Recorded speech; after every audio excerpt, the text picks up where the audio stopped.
ગુજરાતી વિચાર વિસ્તાર. મનની શાંતિ એ સૌથી મોટી સંપત્તિ છે.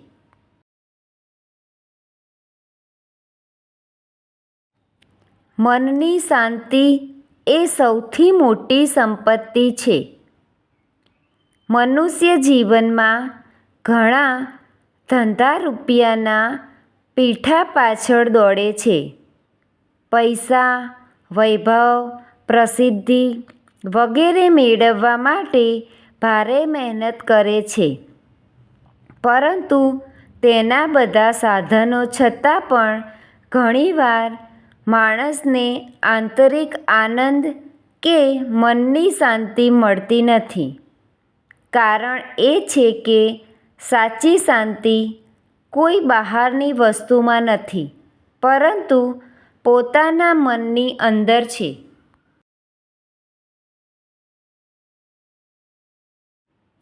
જ્યારે આપણું મન શાંત અને સ્થિર હોય ત્યારે આપણે કોઈ પણ પરિસ્થિતિનો સામનો શાંતિથી કરી શકીએ છીએ.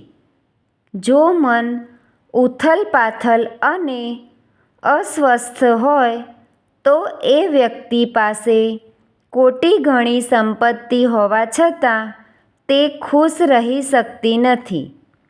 એટલે કહેવાય છે કે મનની શાંતિ એ સૌથી મોટી સંપત્તિ છે.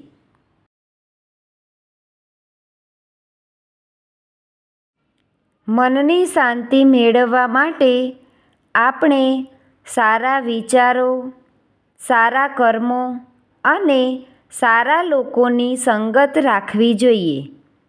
ઊંડો શ્વાસ લેવો, પ્રાર્થના કરવી, ધ્યાન ધરવું અને પ્રકૃતિની નજીક રહેવું એ બધું મનને શાંત બનાવવામાં મદદરૂપ થાય છે. અંતે એવું કહી શકાય કે પૈસા, ભૌતિક સુખ સાધનો તો મળીને પણ આપણને આખરી આનંદ નથી આપતા. સાચી ખુશી અને શાંતિ તો આપણા મનમાં વસે છે. તેથી આપણે જીવનમાં મનની શાંતિને સૌથી મોટું ધન માનવું જોઈએ. Thank you friends. Please like, share and subscribe.